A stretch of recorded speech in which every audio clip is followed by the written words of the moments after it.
Vamos direto à palavra de Deus, eu tenho muito para falar, e eu creio que vai te abençoar muito.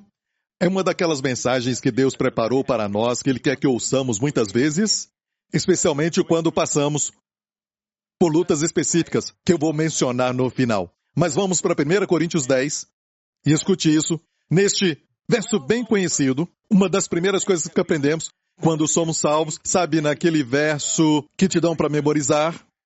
Esse é um dos primeiros versos que eles te dão para memorizar, certo? 1 Coríntios 10, 13, eu gosto desta versão aqui.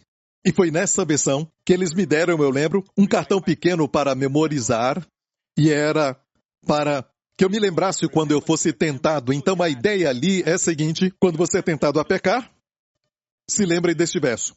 Mas aqui a palavra para tentação, parasmos, certo? Parasmos. Tentação, não é só tentação para o pecado, mas também lutas. Eu disse, é também para lutas. Parasmos é também para lutas.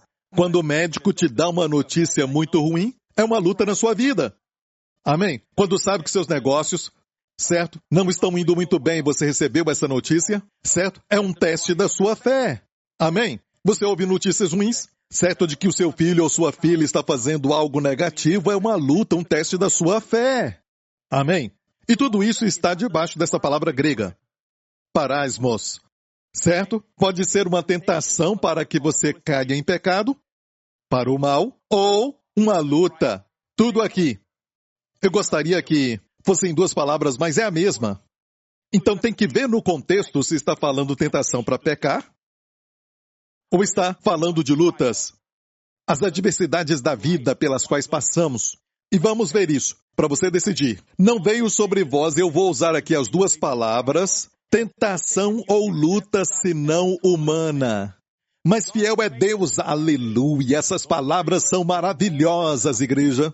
Olha, você pode descansar. Veja, igreja não é sobre a fé do crente, a fé é importante. Sem fé é impossível agradar a Deus. Mas não é tanto a fé do crente, mas a fidelidade daquele que prometeu. Pela fé, Sara recebeu força para conceber, porque ela o teve por fiel. Ela não se considerou cheia de fé, mas ela o teve por fiel. Mas fiel é Deus que não vos deixará tentar ou ser testado. Olha, eu vou usar essas duas palavras sobre tentação e lutas, acima do que podeis. Antes, com a tentação, dará também o escape, para que a possais suportar. Olha, parece uma contradição. Número 1, como a tentação, ele também dá o escape, para que a possais suportar. Olha, essa ideia de você suportar algo com perseverança, certo? Com longanimidade, paciência, algo assim, quer dizer que você fica no problema. Não escapa. Se escapa, o teste não é mais um teste. Você achou uma saída. Então parece uma contradição. Como você suporta algo se tem um escape? Certo? Então eu vou falar algo para você que vai te abençoar muito. Certo? Aqui diz que com cada tentação, e você se alegra que com cada teste, com cada tentação, Deus promete mandar com cada teste uma saída. E a saída, perceba o escape, essa palavra que foi usada para escape é uma palavra no grego. Ekbasis. Parece japonês, mas é grego. Ekbasis. Ok? Ekbasis. Ek quer dizer tirar de, e basis é andar. É literalmente saída. Sair. Certo? Essa palavra veio do grego para nós como a palavra saída. Fugir. Escapar. Sair. Você sai. Ekbasis. Amém? Então, o escape aqui é essa palavra, ok? E olha, se você olhar uma outra versão ao meio da revista e atualizada, você vai ver que diz que vos proverá o livramento. Livramento e não escape. Pelo contrário, juntamente com a tentação, vos proverá o livramento. Então, a ideia que eu tenho na minha mente é sempre essa, que com toda luta que vem, seja qual for a luta, Deus é fiel e sempre vai providenciar uma saída. Ele sempre dá uma saída, mas no grego, eu descobri que não é somente um livramento, porque essa ideia de livramento nós não sabemos qual será. E talvez você está passando por uma luta. Isso não é bom. Isso fere. Envolve alguém amado. Talvez você está até deprimido, agora mesmo. Talvez o seu problema é a depressão. Está pensando em tirar a vida, não faça isso. Certo? Tem alguém aqui para te libertar. O seu nome é Jesus. Amém? E você está passando por algo agora mesmo. E quero te dizer, Deus tem a resposta para você. Certo? E, olha, eu recebi um avivamento. E sabe quando foi isso? Quando eu preparava essa mensagem. Eu me segurei até de ficar pulando no meu quarto, porque eu sabia que se eu pulasse, com essa revelação, eu ia bater a cabeça no teto.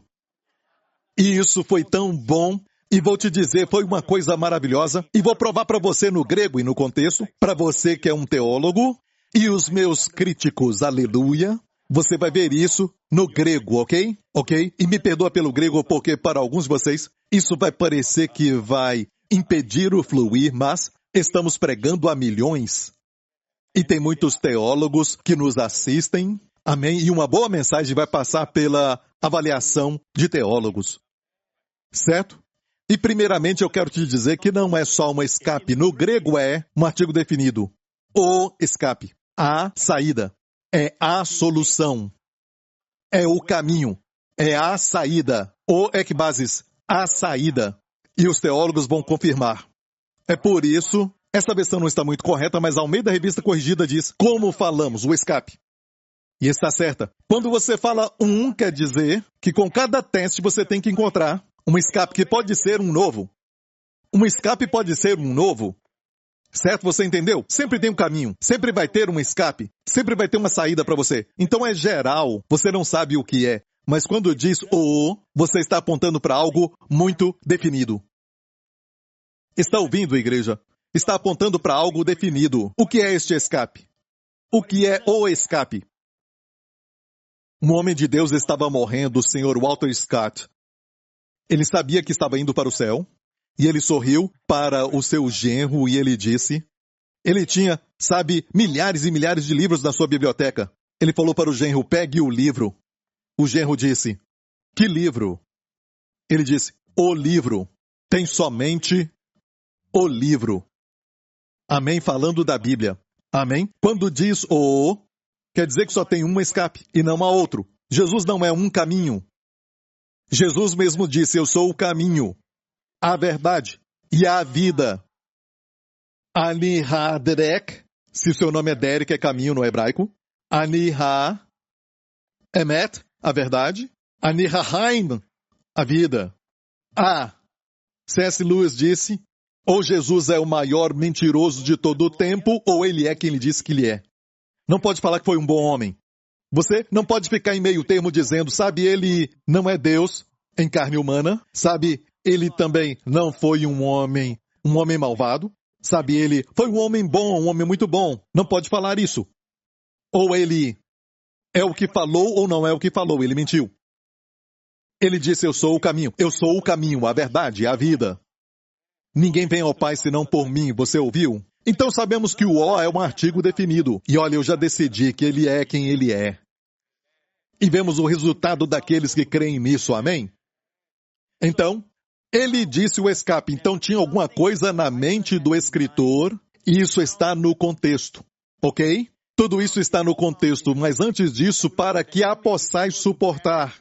Ok, o que é suportar? Na verdade, esse A aí não está no original. Em algumas versões está até em itálico, porque não está no original grego. Certo? Vamos olhar a palavra suportar. Suportar é rupofero. Está tudo bem por aí? Você está seguindo? Ok, rupofero. O que é rupofero? O que é rupofero? Rupo quer dizer debaixo.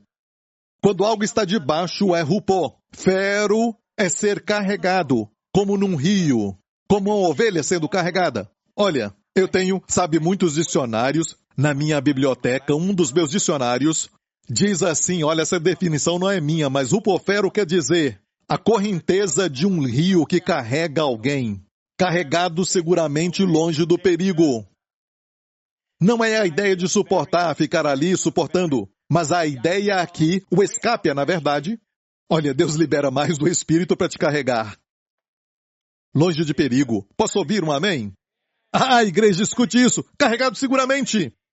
Essas palavras não são do pastor Prince, ok? Essas palavras são dos dicionários. Um dos dicionários que eu tenho. Eu tirei de um material que eu tenho. Eu só estou te dando a definição aqui. Amém? A correnteza de um rio, porque rupo quer dizer de baixo, certo? Carregar é a palavra fero, certo? Te carregar para longe do perigo. Glória a Deus! Agora voltamos para a revelação em 1 Coríntios 10, 13. Amém? Com a tentação também dará o escape, para que você possa suportar ser carregado para longe do perigo. E qual é o contexto? Olha isso. Eu vou ler na versão que lemos e vou te mostrar os meus dedos. Ok, ali está o contexto. Eu fiz questão de cortar as unhas primeiro. Amém? Versos 13 ao 16. Dá para ver isso na versão que geralmente lemos. Nós sempre usamos essa versão. Olha o contexto. Só 2 versos depois disso. Fala sobre o cálice de bênção. Verso 16, que abençoamos. Não é a comunhão do sangue de Cristo, o pão que partimos, não é porventura a comunhão do corpo de Cristo? Eu fiquei, hã? Estava falando de tentação e do escape. Deus vai te dar o escape. Sabe, você vai ser carregado seguramente longe do perigo. Depois, 2 versos mais tarde te diz, e ainda diz assim, no verso 15, falo como a entendidos. Julgai vós mesmos, ou seja, tem uma revelação aqui. Vou te falar algo que tem que ter revelação. Você entendeu? Tem que ter sabedoria de Deus. Tem que ter inteligência espiritual. Você está pronto? Amém? E quando Deus mostrou isso primeiro para mim, sabe, eu fiquei muito lisonjeado, porque somente pela graça de Deus que nós recebemos isso dele.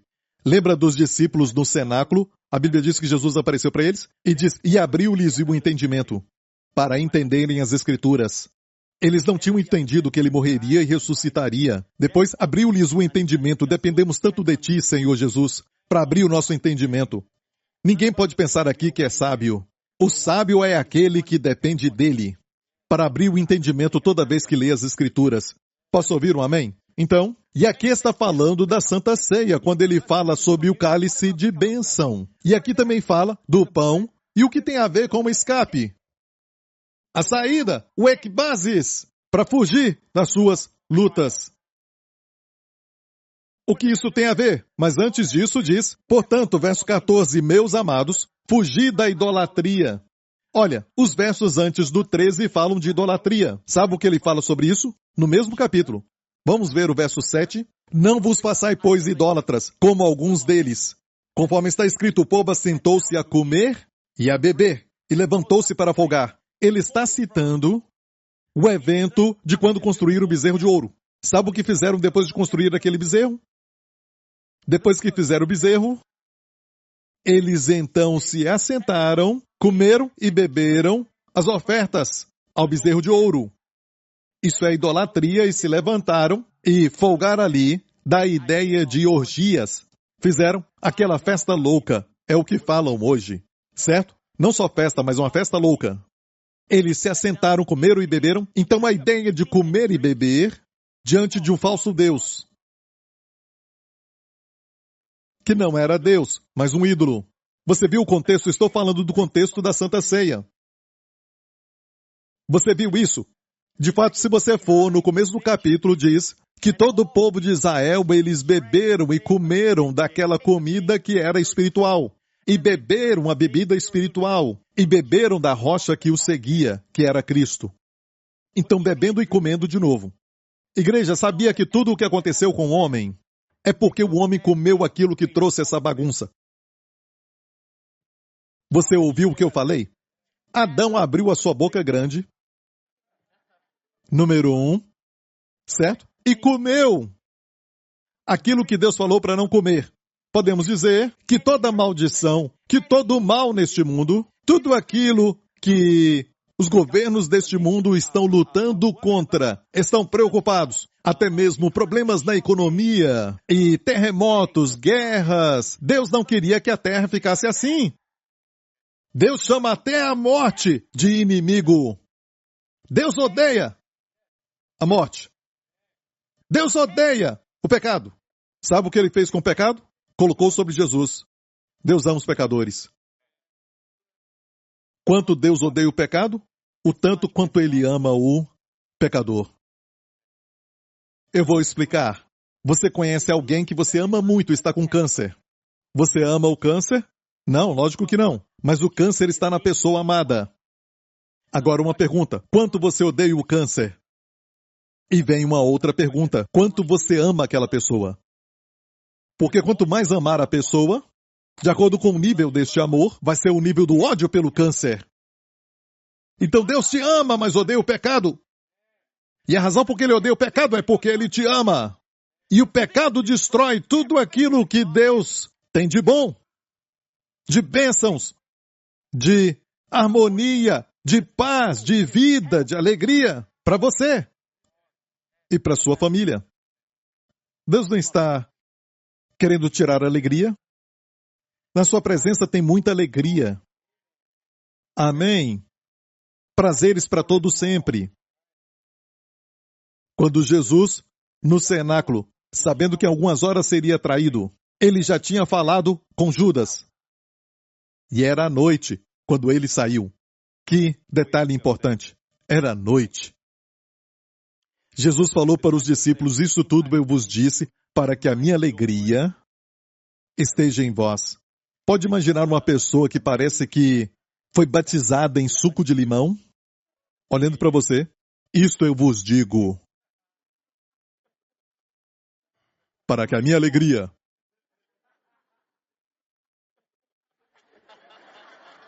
permaneça em vós.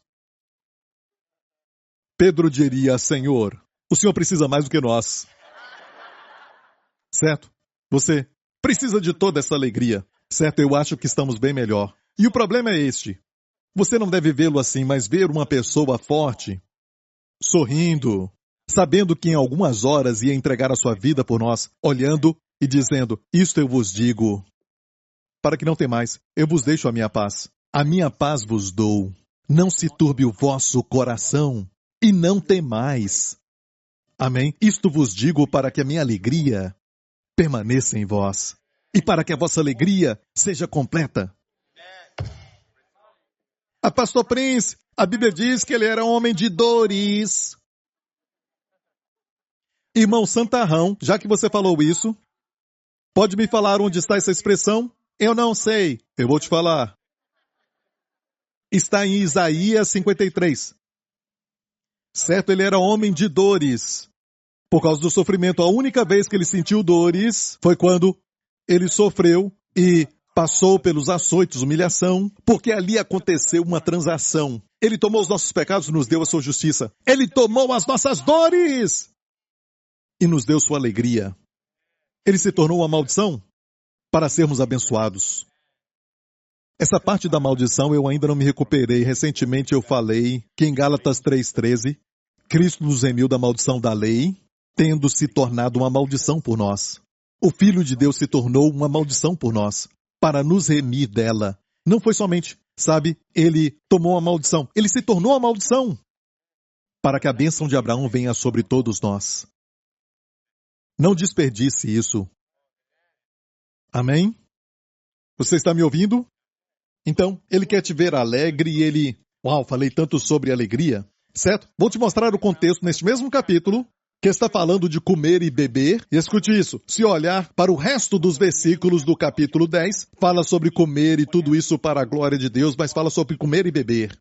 E é por isso que no próximo capítulo, certo, nos fala, o apóstolo Paulo diz, em 1 Coríntios 11, Igreja, eu recebi do Senhor Jesus aquilo que vos ensinei, que na noite em que Jesus foi traído, ele tomou o pão. O apóstolo Paulo, no próximo capítulo, 1 Coríntios 11, disse, eu recebi do Senhor aquilo que vos ensinei. Na mesma noite em que foi traído, tomou o pão e disse, partindo ele disse, este é o meu corpo partido por vós. Assim também tomou o cálice, deu graças e disse, este é o meu sangue, derramado para a remissão dos pecados. Igreja, eu faço uma pergunta. Por que será que no capítulo 11, Paulo teve que dizer, eu recebi do Senhor o que também vos ensinei? Ele podia pedir para Pedro, podia pedir para Mateus. Mateus, Marcos e Lucas registraram nos evangelhos sinóticos que Jesus instituiu a Santa Ceia, a mesa do Senhor. Mas o Senhor Jesus, nos dias presentes, glorificado e ressurreto, achou que a Santa Ceia era tão importante que ele deu uma revelação pessoal para o apóstolo Paulo. E Paulo mesmo disse, eu recebi do Senhor aquilo que vos ensinei, que na noite em que ele foi traído. Ou seja, ele não recebeu de Mateus, ele não pediu para Marcos, Lucas ou João. Ele recebeu do Senhor. Você acha que Jesus hoje, que está lá no céu, à direita de Deus Pai, achou que era importante dar essa revelação para ele? Eu sei, tem muitas igrejas e denominações hoje que nem celebram a Santa Ceia. Alguns que de vez em quando, a cada 2 meses, ou às vezes uma vez por mês, e alguns têm só o pão. Mas escute bem isso. Eu creio que o diabo está tentando minimizar o caminho de saída. Ele tenta negar, ele tenta cegar as pessoas do escape. Está ouvindo? Voltando a 1 Coríntios 10, o contexto, certo? Do verso 13, certo? O cálice de bênção que abençoamos não é a comunhão do sangue de Cristo? O pão que partimos não é porventura a comunhão do corpo de Cristo? Então o contexto está muito claro, igreja, certo? Porque de repente fala da Santa Ceia. Não faz sentido. E conhecendo o apóstolo Paulo, sabemos que ele era um mestre muito sistemático. Ok? Muito inteligente. Mas, se tratando da Bíblia, Deus é quem orquestra tudo. Nenhum verso está fora do contexto. Te mostrei os versos antes, se assentaram para comer e beber, se levantaram para folgar. Agora, vamos ao verso 16. Olha na tela. O cálice de bênção que abençoamos. Não é a comunhão do sangue de Cristo, a palavra comunhão aqui é a palavra koinonia, que é a palavra para amizade. Certo? Associação. Não é só amizade, você pode ter amizade comigo e eu acabei de te conhecer. Certo? Ou seja, é uma comunhão, mas é uma comunhão para tomar café, esse tipo de amizade, mas essa palavra fala de intimidade, uma participação íntima. Uma participação íntima. Está me ouvindo? Esta palavra também foi usada em um momento quando fala de marido e mulher, na intimidade. Falam coisas um para o outro, certo? E tem coisas que falam e fazem que ninguém mais tem o direito. Estão participando intimamente. Aqui é espírito, alma e corpo. Ok? Essa é a ideia da comunhão. Você entendeu isso? Entendeu? Amém? Olha, guarda isso aí, ok? O que é isso? Comunhão. O pão que partimos não é porventura a comunhão do corpo de Cristo? Porque nós, sendo muitos, somos um só pão e um só corpo, porque todos participamos do mesmo pão. Não está dizendo que todos nós participamos uns dos outros. Tem alguns que ensinam que quando você pega o pão, lembre-se que é o corpo de Cristo. Não. Jesus não disse que este é o corpo místico de Cristo. Nós somos o corpo de Cristo, mas quando pegamos o pão e o pão está com o cálice, está falando do seu corpo físico. Este é o meu corpo. Não estava falando do corpo místico que viria. Está ouvindo? E aqui está muito correto. Sendo muitos, somos um só pão, um só corpo, porque todos participamos do mesmo pão. Ou seja, somos um pão, um corpo agora, porque todos participamos do corpo de Jesus. Entendeu? Ok. Vede a Israel segundo a carne. Agora falando de Israel, olha para ele segundo a carne. Quando ofereciam um sacrifício. Os que comem os sacrifícios não são porventura participantes do altar? E eu te falo isso, é do seu interesse hoje. Se você está sofrendo, você recebeu um diagnóstico, algo assim, seja o que for que os médicos falaram, escute isso. É de seu interesse participar dos benefícios da cruz. A questão é como fazer isso. Vede Israel segundo a carne. Os que comem os sacrifícios não são, porventura, participantes do altar. O altar é a cruz. O altar na época do templo de Israel tinha 4 pontas, a figura da cruz, isto é, onde o cordeiro é colocado, onde o corpo de um sacrifício era colocado. Era onde o sacrifício era morto. O holocausto era posto ali. 4 pontas, porque um dia essa figura seria Jesus na cruz. As 4 pontas, norte, sul, leste e oeste, Deus amou o mundo de tal maneira. O benefício é eficaz para os 4 cantos do mundo. Posso ouvir um amém? Certo? Então, o altar era o lugar da cruz. E como participamos? Essa grande questão que a Igreja de Jesus Cristo tem é, eu sei que Ele levou as doenças, não só os pecados, mas como participar disso? Como ter acesso a isso? Como ter essa koinonia, uma participação íntima, ser participante e apropriar-se do que aconteceu? Como posso me apropriar dos benefícios do sangue e dos benefícios do pão? Como? Vede Israel, não são os que comem participantes? Ou seja, quando você come o pão e bebe o cálice, você se torna participante do que Jesus fez lá na cruz. Está ouvindo, igreja? Eu vou ler para vocês alguns testemunhos, se eu tiver tempo. Talvez um testemunho, mas isso vai te abençoar. Este irmão, Joshua, do Reino Unido, eu fui salvo aos 9 anos. Mas olha, a minha experiência com a igreja foi sobre viver uma vida cristã em vez de receber a graça de Deus. Me senti um hipócrita quando eu tentava lidar com os meus sentimentos de culpa e vergonha. Como resultado, eu passei a minha adolescência e a minha vida adulta bem longe de Deus. 4 anos atrás, eu voltei a participar da igreja. Conheci alguém em um pequeno grupo que me introduziu ao ministério de Joseph Prince. Eu comecei a assistir às mensagens do pastor Prince quando podia. Lentamente, a mensagem de Cristo começou a trazer cura para o meu coração. Quanto mais eu ouvia, mais a minha crença errada era trocada pelo Evangelho. Por 6 meses eu chorava incontrolavelmente quando eu ouvia sobre a graça e a verdade que Jesus trouxe para nós. Mesmo sendo salvo quando criança, eu não falava nada sobre a minha crença para ninguém porque eu me sentia um hipócrita. Agora falo da graça de Cristo para todos aqueles que querem ouvir. Certo domingo, eu até contei o meu testemunho na igreja. Por 26 anos, eu sofri de verrugas dolorosas na sola dos meus pés. Eu experimentei todos os meios médicos, até cirurgia laser para removê-las, mas nada funcionou. Quando fui convidado para um churrasco um tempo atrás, eu pedi para tomarmos a Santa Ceia juntos. Como tinha assistido na mensagem do pastor Prince sobre o poder curador da Santa Ceia e li o seu livro sobre a Santa Ceia, falei sobre isso que eu creio, sobre o significado de discernir o corpo do Senhor e de tomar Santa Ceia com um grupo. Depois de tomarmos a Santa Ceia, oramos e cantamos canções sobre o sacrifício do nosso Senhor Jesus. Na oração, eu amaldiçoei as verrugas dos meus pés que já tinham espalhado pelas minhas mãos. Depois de algumas semanas, ele estava sofrendo por 26 anos deste problema. Nem mesmo o laser ajudou. Depois de algumas semanas, as verrugas das mãos sumiram. E nas semanas seguintes, os pés também foram curados. E agora estou completamente livre das verrugas. Toda a glória a Jesus, aleluia! Olha, isso não acontece porque você diz, eu vou experimentar a Santa Ceia, certo? Não é questão de tentar, é fé.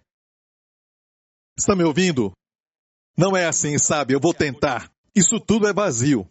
De significado vazio. E se não tiver cuidado, vai participar indignamente. Bem, vamos para 1 Coríntios 11.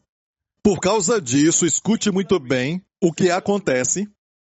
Alguns na igreja, sabe, dizem, temos que impor as mãos uns sobre os outros e falar isso e falar aquilo. Tem uma hora para isso. Tem uma hora para isso. Ok? Mas a regra para um crente, geralmente é expulsar os demônios e curar as pessoas para pecadores lá fora. Não para os crentes. Os crentes, me parece, na igreja primitiva, parece que tinham saúde divina. É melhor ter saúde do que cura. Eu disse, é melhor ter saúde do que cura. Mas se está doente, peça cura. Mas não fique aí, não viva de cura em cura. Comece a andar com saúde. Os crentes partiam pão de casa em casa, diariamente. Vou repetir, você não entendeu. Partiam pão de casa em casa, diariamente. E alguns acham que é extremo fazer uma vez por semana. A igreja primitiva no livro de Atos, no primeiro dia da semana, se reuniam para partir o pão. Quem era o pregador daquele domingo? O apóstolo Paulo. Paulo era o pregador. Não diz no primeiro dia da semana se reuniram para ouvir Paulo. Se reuniram para partir o pão. Atos 20. Leia isso depois. E enquanto Paulo estava pregando, durante a longa pregação de Paulo, um jovem que estava sentado na janela, certo? No terceiro andar. Tudo isso é simbólico também. Terceiro andar, o terceiro céu. Nós estamos assentados com Cristo no terceiro céu. O nome daquele jovem é mencionado. Por quê? Tem uma mensagem para a igreja. Seu nome era Eutico. Eu quer dizer bom, sabe, no grego. Eutico quer dizer boa sorte. Ele dormiu porque não estava ouvindo a mensagem e ele caiu do terceiro andar e morreu. Olha, porque a igreja foi roubada da boa sorte. Eutico, não estamos ouvindo a mensagem. Da mesma forma que aconteceu no livro de Atos, o navio do cristianismo, que tinha Paulo nele, mas eles não ouviram a Paulo. Depois então do naufrágio, Paulo disse: deveriam ter me ouvido. Temos que ouvir as revelações paulinas, especialmente da graça que Deus deu para ele. Toda a escritura é inspirada, toda a escritura é importante, mas nem tudo é escrito para nós, para a igreja. Algumas são para os judeus e outras são para nós. E Paulo então disse: eu recebi do Senhor sobre a Santa Ceia. Amém? Está ouvindo, igreja? Certo? Então olha aqui. Certo? Aquele jovem então tinha caído, mas eles estavam ali para partir o pão, não para ouvir Paulo pregar. E ele caiu, e Paulo desceu e depois o abraçou. Sabe, temos que abraçar essa nova geração com as revelações paulinas, as revelações da graça. Está me ouvindo? Temos que abraçá-los, mesmo estando mortos. Temos que abraçá-los, que eles possam sentir o calor do evangelho da graça. E escute isso. Paulo disse: não vos perturbeis. A sua vida está nele. E o ressuscitou. Olha, se isso acontecesse na igreja, falaríamos: glória a Deus, aleluia, amém? Vamos adorar e mandar todo mundo embora. Mas não Paulo. Paulo pegou todo mundo, inclusive o rapaz que ressuscitou, levou a boa sorte até o terceiro céu, amém? Onde está a igreja? E escute isso: partiram o pão. Prioridade. O que é primeiro, primeiro. Depois de ressuscitar alguém, ainda partiram o pão. Não se esqueça, de onde vem o poder? É a igreja primitiva. Olha, quando tiver tempo, quando estiver sentado no seu trono branco, certo? Leia Atos 20. É sempre bom ter uma Bíblia no seu trono branco, ou trono rosa, ou verde, seja qual for a cor. Ok, tem de muitas cores. Do que o senhor está falando, pastor? Quem tem ouvidos, ouça. Amém? Isso. Por causa disso e só por causa disso, há entre vós muitos fracos e doentes, e aqui fale muitos que dormem ou morrem. Vamos falar claramente. Naqueles dias, dormir para o crente, a morte não aterroriza mais. Isso porque Jesus derrotou a morte. Então, para o crente falava: dorme. O pecador morre, o crente dorme. Até Jesus ressuscitar o seu corpo. Certo? Mas, olha isso. Por causa disto, uma razão só e não razões. Eu chequei no grego e isto aqui está no singular. Muitos, podia ter falado poucos, muitos fracos e doentes e muitos que dormem. Qual é a razão? Qual é a razão? Olha o verso anterior. Porque o que come e bebe indignamente, a palavra-chave é indignamente. Come e bebe para sua própria condenação, não discernindo o corpo do Senhor.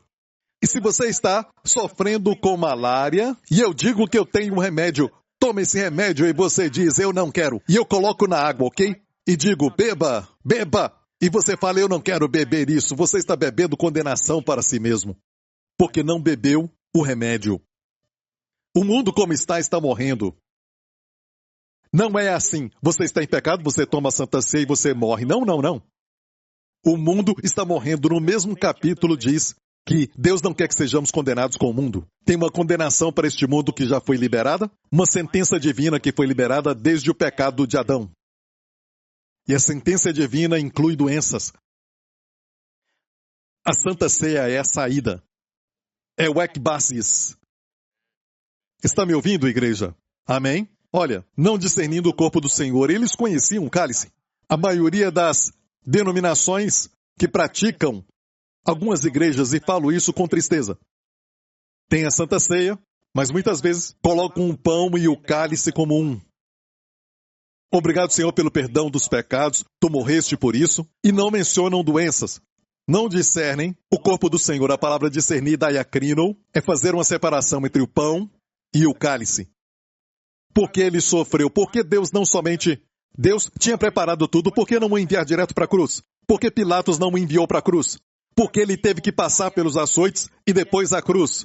Porque pelas suas feridas fomos sarados. Está me ouvindo? Deus te ama e Ele quer te ver bem. Deus quer te ver bem. Ah, pastor, eu já tomei a Santa Ceia. Tome de novo. Os discípulos iam de casa em casa, todo dia. Sabe quantas casas tinha naquela época? Amém? Chegavam numa outra casa, tinha alguém doente, tomavam de novo e tinham o benefício. Partiam o pão diariamente, não só diariamente, mas de casa em casa. E os discípulos caminhavam por milhas e eles faziam como Jesus, que naquela época não tinha, nenhum tipo de transporte, era a pé. E as estradas não eram boas, era o exercício. Correr é algo que foi inventado mais tarde. Caminhar era o estilo de Jesus exercitar. Longas distâncias. Amém? Não escreva para mim. Ok. Por causa disto, há entre vós, se você reverte isso, se discerne o corpo de Cristo, o seu corpo foi partido para que o meu corpo fosse restaurado. Amém? Eu vejo a pressão alta sendo colocada no corpo de Jesus.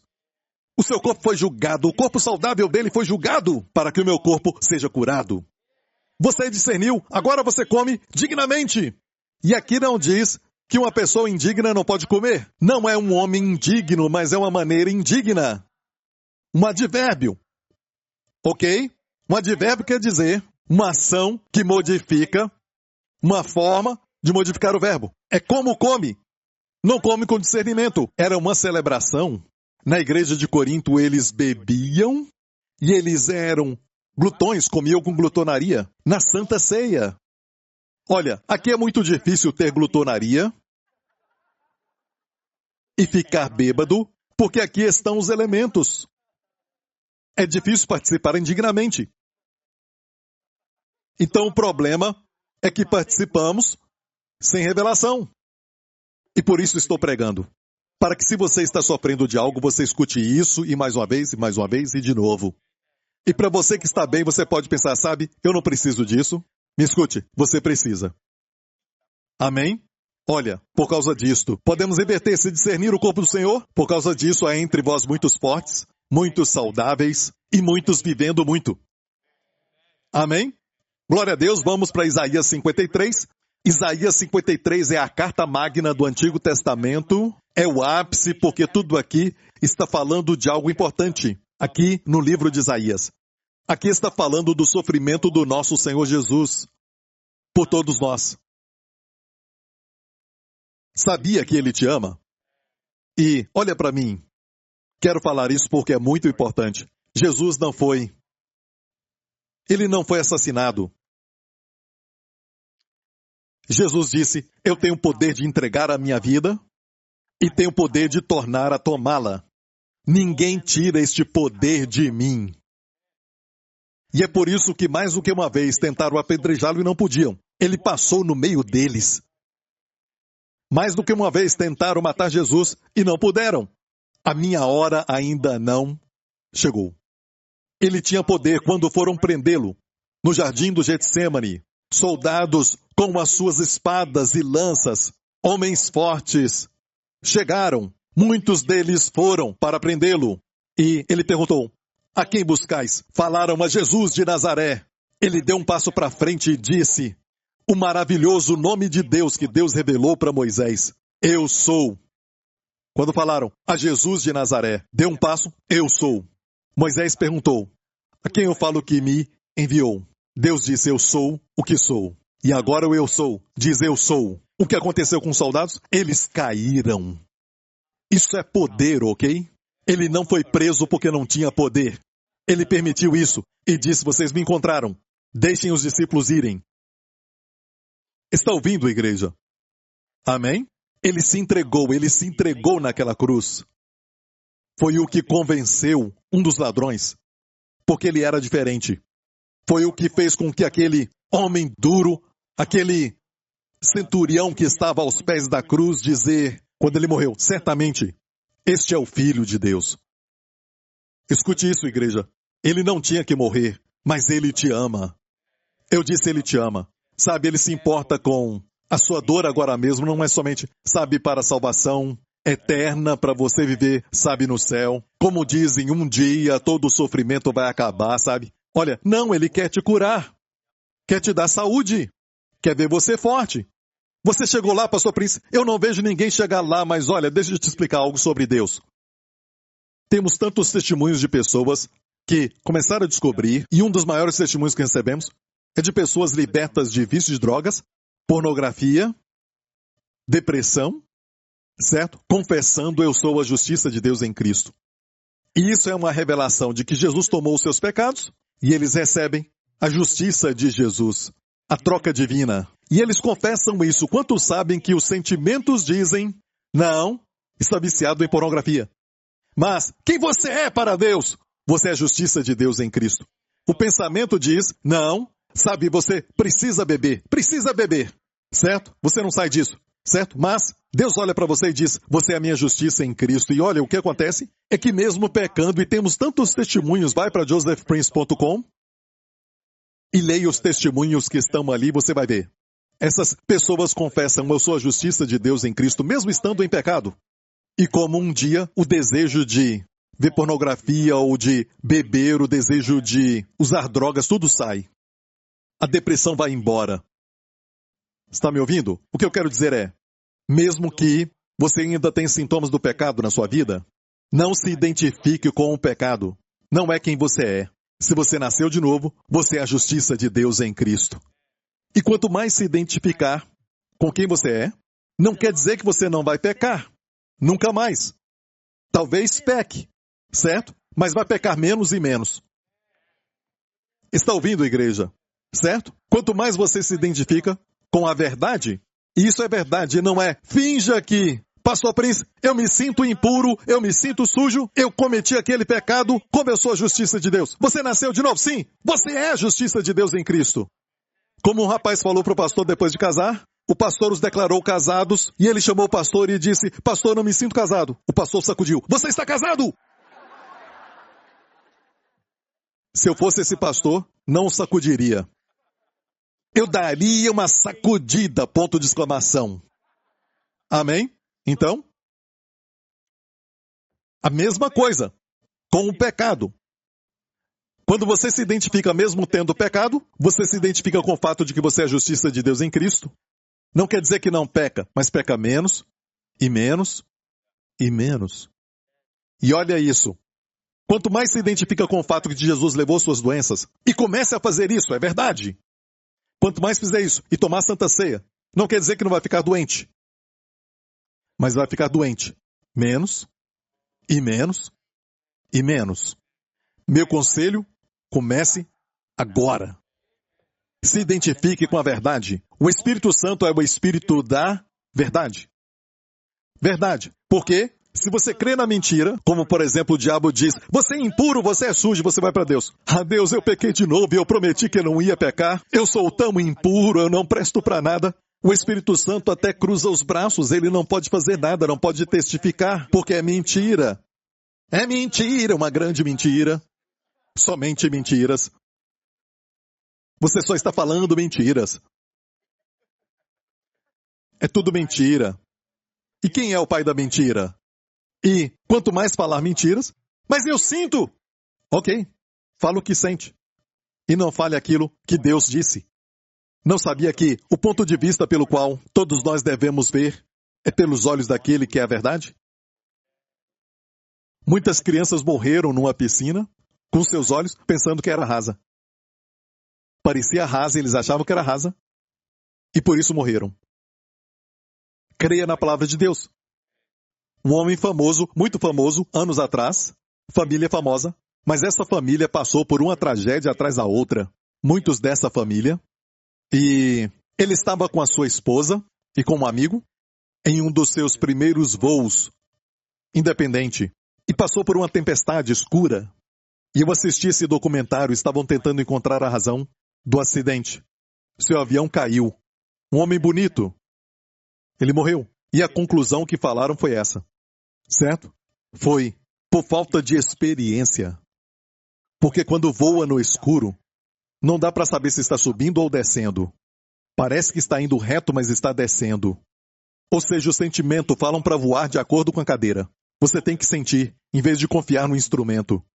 O instrumento diz que você está descendo, mas parece que você está indo reto. Amigo, aqui está um instrumento de Deus. Este é um instrumento de Deus. E ele diz, ele levou as nossas doenças. Por suas feridas somos sarados.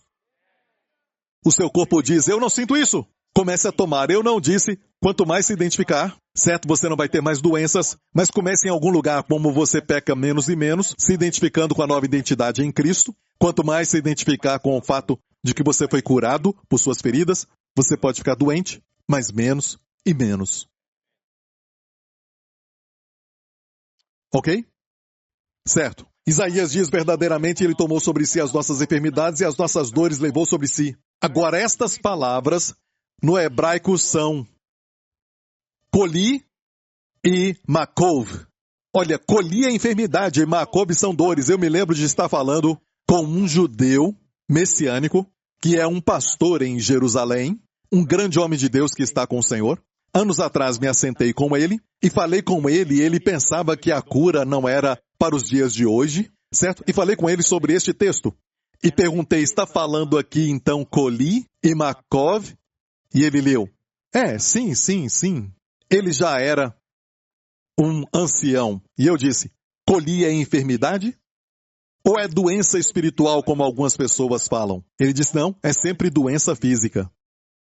E essas dores? Dores físicas. Ele olhou e ficou, ele disse, Ficou interessado. Olha para Young, este homem que traduziu toda a Bíblia. Young era um erudito. Aquelas concordâncias que você tem que ter 3 concordâncias. A de Strong, a de Young e Crudence. Você vai ficar forte, jovem e cruel. Certo? Então, olha para a tradução de Young. Verdadeiramente, ele levou as nossas doenças e as nossas dores, ele as carregou. Tem alguma citação sobre isso? Sim. Graças a Deus por Jesus. Mateus 8, para que se cumprisse, é o Novo Testamento, para que se cumprisse o que fora dito pelo profeta Isaías, que diz, ele tomou sobre si as nossas enfermidades e levou as nossas doenças. E aqui está falando de enfermidades físicas e doenças e fraquezas, enfermidades e dores. Está muito claro. Pastor Prince, tem certeza? Ok, você não está convencido, ó homem de pequena fé? Vou te mostrar o verso 16, o contexto. Não tira o texto do contexto. O verso 16, o contexto. E chegada a tarde trouxeram-lhe muitos endemoniados. E ele com a sua palavra expulsou deles os espíritos e curou a todos. Que maravilha, curou a todos. Não sei por que eles não leem a Bíblia. Por que eles não leem a Bíblia? Ele não curou a todos em Israel, mas curou a todos que foram a ele. Lembre-se disso. Curou todos os enfermos, para que se cumprisse o que fora dito pelo profeta Isaías, que diz, ele tomou sobre si as nossas... Então está claro no contexto que fala de doenças físicas e cura física. A Bíblia interpreta a Bíblia. Amém? Vamos ver mais Isaías 53? Vamos para o verso 5 agora. Mas ele foi ferido por causa das nossas transgressões e moído por causa das nossas iniquidades. O castigo que nos traz a paz estava sobre ele, e pelas suas pisaduras fomos sarados. Olha isso nessa outra versão. Na NVI, diz que ele foi esmagado por causa das nossas iniquidades. Esmagado é a palavra. Não ferido. Ele não ficou ferido com a mancha preta, certo? Foi esmagado por nossas iniquidades. Foi esmagado por causa disso. E agora, olha isso. O castigo que nos trouxe a paz estava sobre ele. E pelas suas feridas fomos sarados. O castigo que nos traz a paz em hebraico é shalom. O castigo que nos traz a paz estava sobre ele. O castigo que é para trazer o seu bem-estar. Quando ele recebeu o castigo, ele se levantou de novo. E de novo, eu creio que caiu. E levantou de novo. E todos vocês que têm problemas nas pernas, possam ficar em pé, aleluia. Amém. E aqueles que não podem caminhar, ele caiu carregando a cruz para você andar.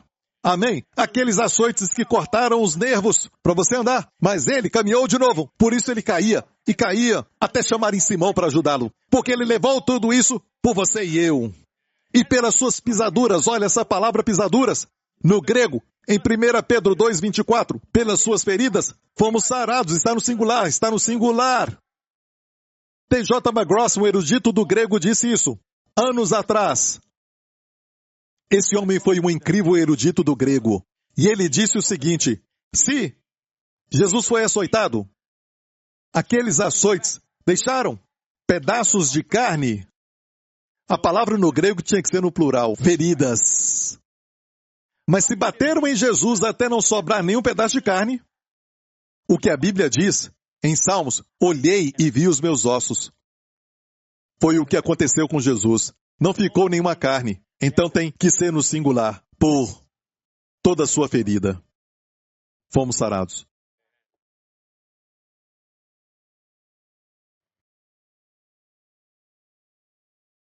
Te falei que Ele te ama. Não tinha que sofrer isso. Ele te ama. Com o primeiro açoite, pá! O câncer morreu. Pá! A pressão alta se foi. Pá! A doença de coração foi embora. Toda artéria limpa, desbloqueada. E olha, graças a Deus pela ciência, pela medicina, mas não faz o que a ferida fez. Às vezes te dão um certo medicamento, mas eles te falam que vai ter um outro problema por causa disso. Então tem que ter esse medicamento para combater aquele problema que aquele medicamento fez e depois tem que tomar outro medicamento. E falam dessas contraindicações. Está ouvindo, igreja? O castigo que nos traz a paz estava sobre ele. O castigo que nos trouxe a paz estava sobre ele. E pelas suas feridas fomos sarados. Vamos voltar para a versão que usamos. Pelas suas pisaduras fomos sarados? Agora escute isso. Pisaduras aqui é cavura. Diga cavura. Cavura, ok? Olha, cavura quer dizer feridas, pisaduras. E por muitos anos eu descobri, porque eu amo o hebraico, e eu estudo muito, quando eu posso, o bastante para pedir chá e café. A minha esposa diz que eu falo hebraico. Ah, pastor Prince, é porque ela te ama, eu sei. Mas, estudando hebraico, eu vi que a palavra pisaduras, cavura, não é só as feridas nas suas costas, mas é a palavra também para comunhão. Uma associação de qual cavurá você é. Então eu chequei com aqueles que estão em Israel, e até hoje, vão te perguntar, de qual cavurá que você é? De qual associação? De qual comunidade você é? Até hoje, cavurá tem 2 significados. Porque Deus, que inventou, criou o hebraico, certo? Porque Deus colocou cavura como ferida e também como comunhão. Volta para 1 Coríntios 10. O copo de bênção que abençoamos, ele não é a íntima participação. Isso é no grego, koinonia. Em hebraico, kavura. Olha, foi o que eu achei. E por anos eu já sabia. Voltando para Isaías, desde que eu sei que pelas suas feridas fui sarado. Olha, entenda isso. A ferida nas costas foi real e pelas suas feridas fomos sarados. É a interpretação primária, mas escondida nela tem como nós participarmos disso. Deus diz, é pela comunhão com as feridas. Por anos eu ia para casa, voltava de Israel, coçava a cabeça e falava cavura pela associação. O que eu faço? Eu adoro e tenho comunhão? O que eu devo fazer? Será que Deus pode me dar um verso que fala sobre essa associação? E olha isso, eu encontrei em 1 Coríntios, certo? Onde diz, tomar o cálice de bênção é participar do sangue de Cristo. Toma o pão e é comunhão com o corpo de Cristo. Uau! É assim que tenho comunhão com o corpo de Cristo que foi ferido para minha cura. Se você está doente, você pega um pedaço bem grande de pão em casa. Pega também um copo de, eu não vou falar vinho para você beber muito. Querida, me desculpa, mas o pastor Prince disse, sabe, eu tenho que tomar muito durante o dia, então eu comprei este vinho e entenda, tudo isso é para o Senhor. É tudo pelo Senhor. Ok, isso não faz sentido, tá bom? É errado ficar bêbado, ok? É um mau testemunho. Então, escute bem isso. Pega um pedaço de pão, não tem que ser o nosso. Não precisa ser o nosso. Ah, pastor Prince, o senhor faz de certa maneira. Tem que ser assim? Esqueça o que fazemos, é só para sermos convenientes. Até as migalhas expulsaram o demônio da filha daquela mulher. Então, não é se é grande ou pequeno, mas a revelação que você tem. Não é questão disso. E olha, se você não é salvo, não participe da Santa Ceia. Daqui a pouco vamos tomar a Santa Ceia. Hoje eu quero tomar no final. Por causa da fé, da revelação. Quando toma, tem que ter revelação. E algo acontece. Não é um coração vazio, uma mente vazia, participando, assim tudo fica vazio. É só um ritual. Ok? Já estou terminando. Te abençoou? Estamos terminando agora. Mas antes eu quero ler um outro testemunho.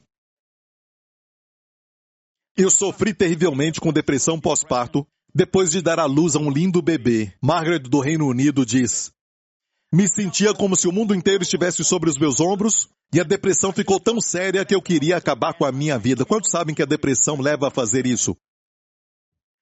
Mas o sorriso lindo do meu bebê me deu forças. Um dia o meu irmão me mostrou os programas do pastor Joseph Prince na televisão. Mesmo sendo cristão, eu nunca ouvi ninguém pregar o evangelho como o pastor Prince. Suas mensagens me fizeram entender a minha identidade em Cristo e o quanto ele me ama. Uau, isso mudou a minha vida. Assistia aos programas diariamente e gravava todos eles. Também comecei a confessar a minha justiça em Cristo e participar da Santa Ceia, me lembrando de quem eu sou. Desde então, a minha vida não foi a mesma. Eu não sofro mais com depressão pós-parto. Tenho alegria no casamento, na vida dos meus filhos e da minha família. A minha família é abençoada diariamente com as bênçãos de Deus. Amém! Bem, pastor Prince, e que tal aqueles que estão no hospital? Posso tomar Santa Ceia por eles? Esse próximo testemunho, escute muito bem, porque um dia você vai ver que isto pode te ajudar com um parente, algo assim, ok? Irmão Colin da Índia. Em outubro de 2015, Rama, a sogra da minha cunhada, foi levada para um hospital por causa de um derrame que paralisou o lado direito do seu corpo. Ela também estava com um nível muito alto de açúcar no sangue, que só agrava o derrame. O médico também descobriu que o seu esôfago estava torcido e colocou um tubo de alimentação para que ela não se engasgasse com a comida. Assistimos às mensagens do pastor Joseph Prince sobre a Santa Ceia e a unção com óleo com Depeche, o filho dela. Quando ele foi para o hospital, ele orou por ela com óleo ungido. Depois de 5 minutos, ela mexeu a mão direita. A família então participou da Santa Ceia. Apesar de estar em outra cidade, participamos com eles. Pode fazer isso. Certo, o Senhor cura a distância, não tem problema. Amém? E, naquela noite, Rama recuperou todo o movimento do braço direito. Naquela noite. E da perna. Mas não conseguia se equilibrar em pé. No dia seguinte, caminhou em volta 2 vezes. Sozinha, sem perder o equilíbrio. Derrame, sabe? Com um nível alto de açúcar. Mas ela começou a tossir por causa do leite que bebeu. O doutor quis colocar de volta o tubo de alimentação, o que era muito doloroso. Mas ela conseguiu evitar isso porque ela comeu normalmente depois de tirar o tubo. O seu esôfago não estava mais distorcido. No 4º dia, Rama foi liberada. Um outro paciente com o mesmo problema de Rama, que foi para lá no mesmo dia, ainda não tinha aberto os olhos. Olha, o mesmo problema, no mesmo dia, a pessoa no 4º dia, ainda com os olhos fechados. O meu cunhado, que é um médico, falou que a restauração de Rama era medicamente impossível. O açúcar no sangue ainda estava instável na semana seguinte. Falamos para ela sobre o que aprendemos com o pastor Prince sobre confiar em Deus. Naquela noite, Rama e a sua filha participaram, a Rama agora participou, certo? Quando o seu parente está em coma ou alguma coisa assim, você pode tomar a Santa Ceia por ele. Mas quando acorda, agora ela participou. Naquela noite, Rama e a sua filha participaram da Santa Ceia e falaram para Deus que elas não podiam, mas ele pode. O nível de açúcar no sangue estabilizou depois disso. Rama agora crê no Senhor. Glória ao nome de Jesus. Amém, amém, amém. Deus é tão bom. Amém? A última parte, eu creio que vai ser muito interessante para vocês que estão sentindo que, sabe, está ficando velho. Sabe? Quando eu tinha 12 anos, eu pensava, 30 é muito velho. E eu cheguei aos 30. Depois pensei, que 40 anos é muito, muito velho. Me lembro quando minha mãe tinha 40. Quando ela tinha 30 anos, eu achava que ela era velha. Sabe?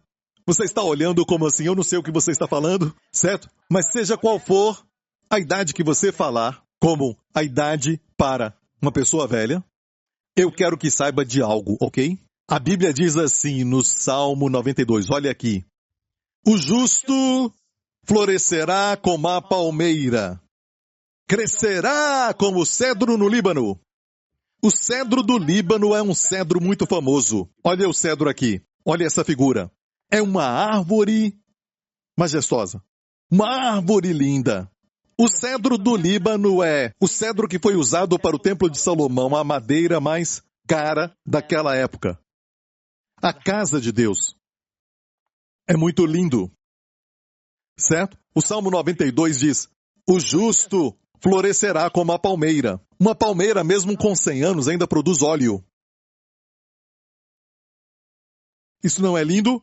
Uma palmeira é tão frutífera que você vê sementes por todo lugar. Você entendeu? Certo? Entendeu? Na velhice, frutífero. Crescerá como cedros no Líbano. Amém? E a madeira do cedro, eu aprendi isso quando eu estava com a Wendy viajando anos atrás, de férias, passei pelo cedro e parei. E por causa da Bíblia eu queria aprender mais sobre ele. E você vê, tinha muitos cedros ali, e vê uma placa. E na placa diz que o cedro é quase incorruptível. Nenhum inseto consegue destruir. De fato, aquele cheiro maravilhoso do cedro expulsa todos os insetos. Por isso tem bloco de cedro para colocar na sua roupa. Amém? Os que estão plantados na casa do Senhor florescerão nos átrios do nosso Deus. Não só venha à igreja. Esteja plantado. Não só venha à igreja. Os que estão plantados na casa do Senhor florescerão onde? Lá fora, no seu trabalho. Lá fora, na sua família.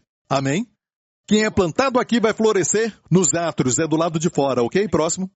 Na velhice ainda darão frutos. Velhice, aí está falando de idade, mas a pessoa é jovem, porque a pessoa ainda está dando fruto. Vovô e vovó, isso é para você. A sua idade pode estar avançada. Você fala a sua idade, eles dizem o quê? Certo? Mas você ainda dá fruto. Dizem que quando chega a certa idade, falam que tudo seca. Abraão não considerou seu próprio corpo agora morto, seco. Nem atentou para o corpo de Sara, mas ficou forte na fé, dando glória a Deus. Não consideramos o que é natural. Consideramos a palavra. Então, o pastor Prince agora provou para você nas Escrituras. Sim? Certo. Ok, na velhice ainda darão frutos, serão viçosos e vigorosos. Uau! Viçosos e vigorosos, eu queria te mostrar. No hebraico, viçoso aqui é a palavra dashan, que é a palavra para. Escute isso, algo fresco. Este homem, na velhice, é um homem fresco. Sabe o que é isso? Sólido, sabe? Na Bíblia diz em Isaías 40 assim: até os jovens cansam. Até os jovens cansam, e os moços certamente caem.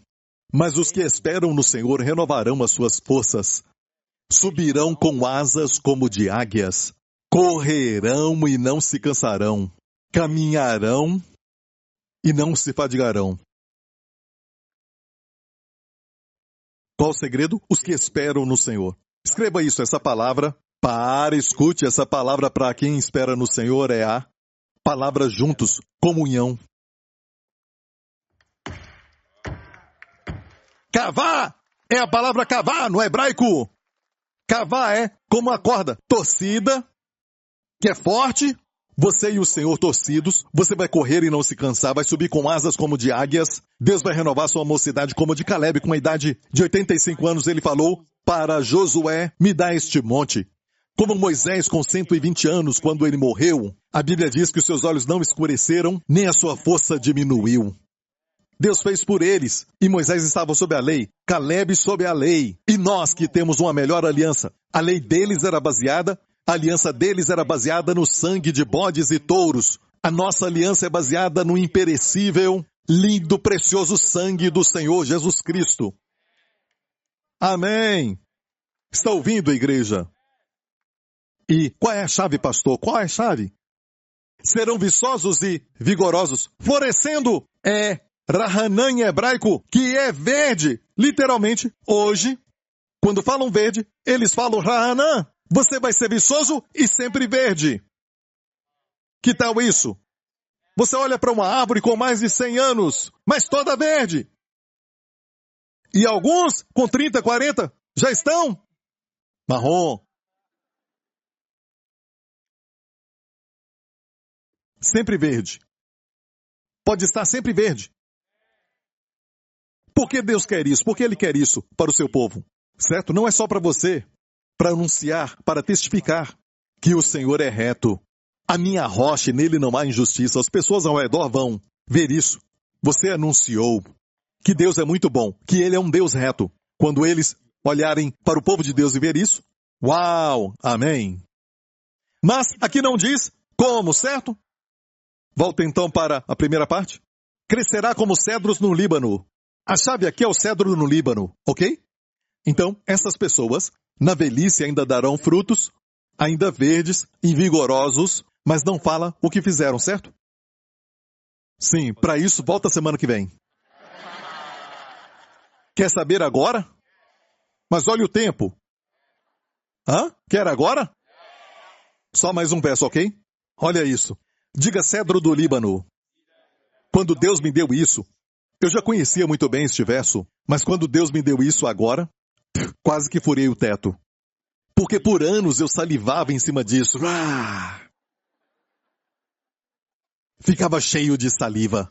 Ficava, sabe? Olha, dá fruto na velhice, sempre verde, vigoroso. Dá fruto, florescer nos átrios, sabe? Como o cedro do Líbano. Como a palmeira, eu salivava. Não fala como. Então, bem, em um dos meus estudos, Deus disse, olha a chave, crescerá como não a palmeira, mas o cedro no Líbano. A Bíblia interpreta a Bíblia. Olha este verso, no Salmo 104. As árvores do Senhor fartam-se de seiva. E agora temos essa passagem, fartos de seiva, certo? Verde, farto de seiva. Dando fruto da velhice, farto de seiva. Os cedros do Líbano que ele plantou, essa é a chave. Certo? Se você acha que está falando de árvores, pense de novo. Como a Bíblia diz, não atarás a boca do boi enquanto debulha. E Paulo disse, você acha que está falando de bois? Deus ama os animais, mas você acha que estava falando aqui só de quando debulhava o trigo? Deixar o boi comer? Não atar a sua boca, fazer como alguns fazem? Sabe? Você sabe muito bem. Certo? E olha, então, Deus disse, deixa o boi comer. Deixa comer. E Paulo disse, você acha que é para os animais? Não. Ele disse, Deus está falando do ministro que debulha a palavra. Que ele seja abençoado. Tem que comer, é o seu trabalho. Ele tem que receber. É o seu trabalho. Certo? Paulo falou disso em Coríntios, leia depois, não é a mensagem de hoje. Ok? Estou falando que quando Deus dá uma ilustração sobre não atar a boca do boi, ele pensava sobre os pastores. Pastores que dependem de ofertas voluntárias. Certo? Deus falou, permita que ele coma. Olha isso. Quando aqui fala sobre as árvores fartam-se de seiva, que são os cedros do Líbano, são pessoas que ainda dão fruto. São pessoas, é uma ilustração. Como ser incorruptível, cheio de seiva, como ser verde, como ficar sempre forte. Você quer isso? Contexto. A Bíblia interpreta a Bíblia e o contexto é importante. Olha o verso anterior. E o vinho que alegra o coração do homem, e o azeite, o Espírito Santo, que faz reluzir o seu rosto, e o pão que fortalece o coração do homem. E escute isso, o único pão que fortalece o coração do homem é o pão da Santa Ceia, porque pelas suas feridas fomos sarados. Escute isso, igreja, o vinho, o pão é a Santa Ceia, que te faz como os cedros do Líbano, farto de seiva. E quando eu vi isso, escute, eu disse, uau! Eu fiquei, uau! Uau! Por que eu estou pregando isso? Estou pregando para que quando alguém que você ama receber um diagnóstico ruim, não vai correndo tomar a Santa Ceia com o coração vazio, com a mente sem revelação, vazia. Espere, escute a mensagem. E no final, participe. Algo vai acontecer, porque as coisas de Deus funcionam pela fé. A fé vem pelo ouvir. Ouvir e o ouvir da palavra de Deus. Está ouvindo, igreja? Amém? Tudo aconteceu por causa de um homem pecar. E eu já estou terminando. Tudo porque o homem pecou. Ele comeu da árvore que não deveria. E olha isso. Deus disse, coma para voltar para as bênçãos. Coma para voltar para as bênçãos. Está me ouvindo? Mas é o corpo de Cristo. Tem que ser o corpo de Cristo.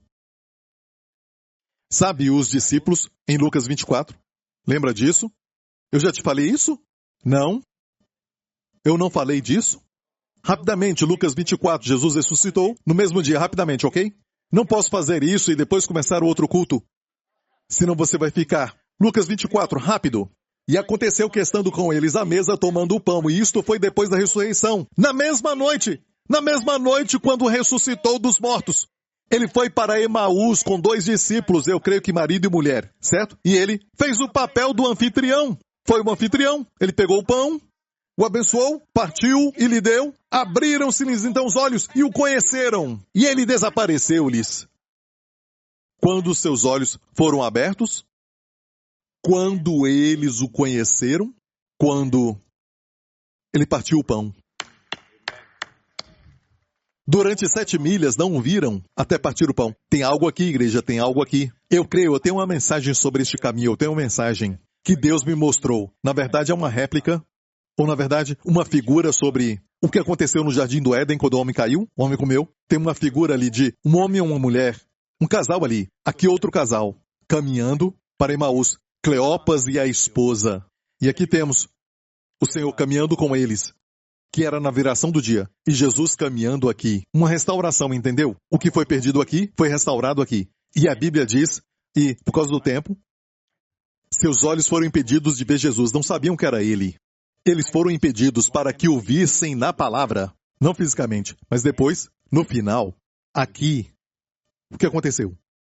O diabo seduziu a mulher, que falou para o marido comer aquela fruta. Certo? E os seus olhos se abriram. Mas da forma errada. Não para Deus, para eles mesmos, para o pecado, para a sujeira, como eles estavam nus. Mas aqui na restauração, seus olhos se abriram, não para eles, mas para ele. Então escute bem, olhando para os tipos, para os 2 eventos, eu posso falar que Adão e Eva comeram da árvore do conhecimento do bem e do mal, não foi? Mas não comeram da árvore da vida. Será que posso falar que a Santa Ceia é a árvore da vida? Ele é a sua justiça, ele é a sua justiça, ele é a sua santidade. Foi abençoado? Foi mesmo? Aqui fala da restauração e sabe o que aconteceu? Ele desapareceu? Desaparecer não quer dizer que ele deixou. Eles só não podiam vê-lo, mas ele não os deixou. E voltaram 7 milhas. Tinham andado 7 milhas. Depois da Santa Ceia, andaram 7 milhas de novo. Voltaram para os discípulos e disseram, Ei, vimos o Senhor. Vamos ler isso. E eles lhes contaram o que acontecera no caminho e como deles fora conhecido no partir do pão. Falaram para eles. E olha isso. E falando eles destas coisas, o partir do pão, Jesus se apresentou no meio deles e disse-lhes, Shalom! Quando falavam do partir do pão, o Senhor ama isso. Por isso ele está aqui agora. Amém? Enquanto eles falavam do partir do pão, Jesus apareceu. Você acha que ele desceu do céu naquela hora? Não, estava lá o tempo todo. Ele não os deixou. Ou seja, de pão para pão. Ele sumia e aparecia. Participe, anunciando a morte do Senhor, até que ele venha. E até que ele venha quer dizer, quando ele vier nas nuvens para nos levar no arrebatamento, até que venha, tomar até que venha, pode também ser, até que ele se manifeste a você. Eu não sei você, mas eu fui abençoado e eu sei que você agora está realmente pronto para a Santa Ceia, não é?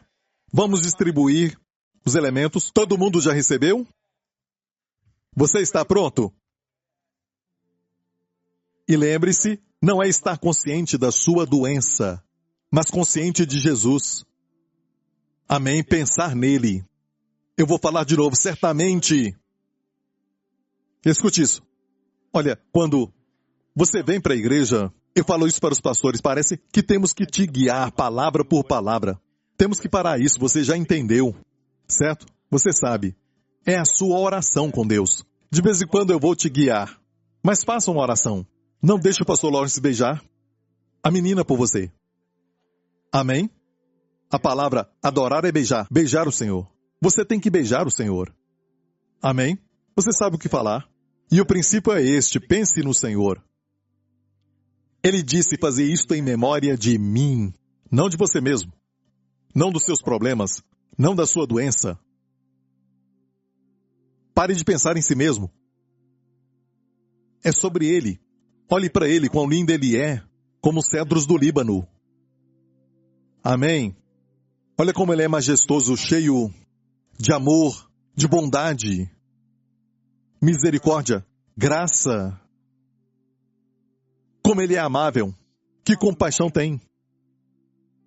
Ele não tinha aqui, mas escolheu descer aqui para morrer na cruz pelos pecados, mas antes de morrer na cruz, ele escolheu passar pelo açoite, com chicote, e bateram nele, e bateram de novo, e bateram mais uma vez, e pelas suas feridas fomos sarados.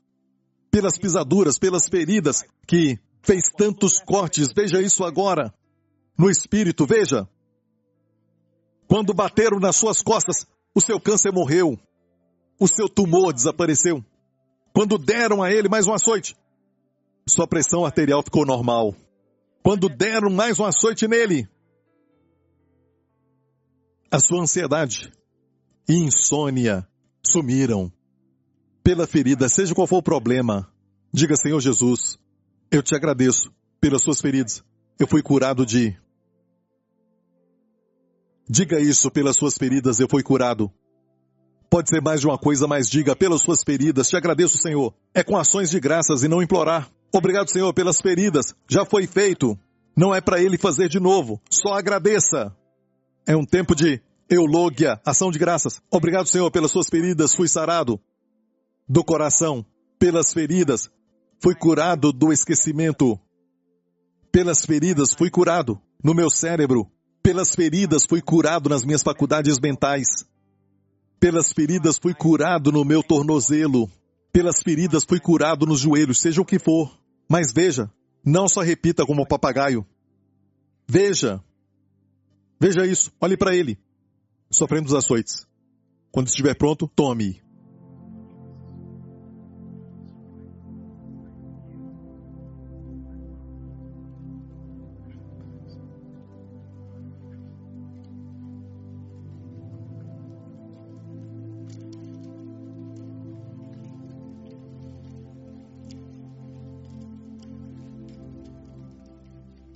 Levante o cálice. No sangue de Jesus está o perdão dos seus pecados. Você não está participando? Lembre-se disso. Para ser perdoado, você bebe porque já foi perdoado. Se não é salvo, você não aceitou a Cristo, isso não é para você. Deixe de lado isso, é só para crentes. E você foi perdoado dos seus pecados porque o sangue foi derramado. E quando tomar, tome com a consciência de que os seus pecados foram perdoados. E não há pecado sem perdão na sua vida, por causa do sangue de Jesus. E saiba que pelo sangue de Jesus não há maldição na sua vida. Não há maldição na sua família. Cristo te remiu, por seu sangue, de toda maldição. Participe. Amém? Se você está aqui e nunca aceitou a Jesus Cristo, Deus não vai forçar a salvação em você. Ele espera você convidá-lo. Quer falar sim para Ele? Você quer falar sim: eu creio no Senhor Jesus Cristo como meu Salvador? Porque Ele te ama e se entregou por você. Se você quer isso, faça essa oração comigo. Diga de coração: Pai Celestial, eu creio que Jesus Cristo é o Filho de Deus, que morreu na cruz pelos meus pecados e ressuscitou dos mortos como meu pastor, como Salvador e sumo sacerdote. Os meus pecados foram perdoados. Eu sou filho de Deus. Eu sou a justiça de Deus em Cristo. Abençoado, abençoado, abençoado. Jesus Cristo é o meu Senhor. Em nome de Jesus. Amém. Glória a Deus. Fique em pé. Se fez essa oração, você é filho de Deus. A partir de hoje, tome a Santa Ceia. Amém. Glória a Deus. Gostou de ter vindo? Olha isso. Eu não sei você, mas tem uma glória aqui neste lugar. Sabe? Desde a pregação tem uma nuvem de glória. Ele está aqui. Ele veio a este lugar. Levante as mãos, que o Senhor te abençoe nessa semana. Que o Senhor te abençoe com as bênçãos de Abraão e de Deuteronômio 28. E que o Senhor te guarde com seus amados nesta semana, de toda infecção, de todo o terror e do medo, dos perigos, acidentes e tragédias. Que o Senhor guarde a você e a sua família de toda infecção e doença. Que o Senhor guarde a você e a sua família de todo perigo, de todo mal. Que Ele te conceda favor, que sorria para ti nesta semana. Veja o favor de Deus sobre você. Deus sorrindo para você. Amém? Ele se agrada de você por causa do que Jesus fez. Ele se agrada de você. Você está em Jesus. Amém? Ele te trata como Jesus. Amém. Que o Senhor levante o seu rosto sobre ti e te conceda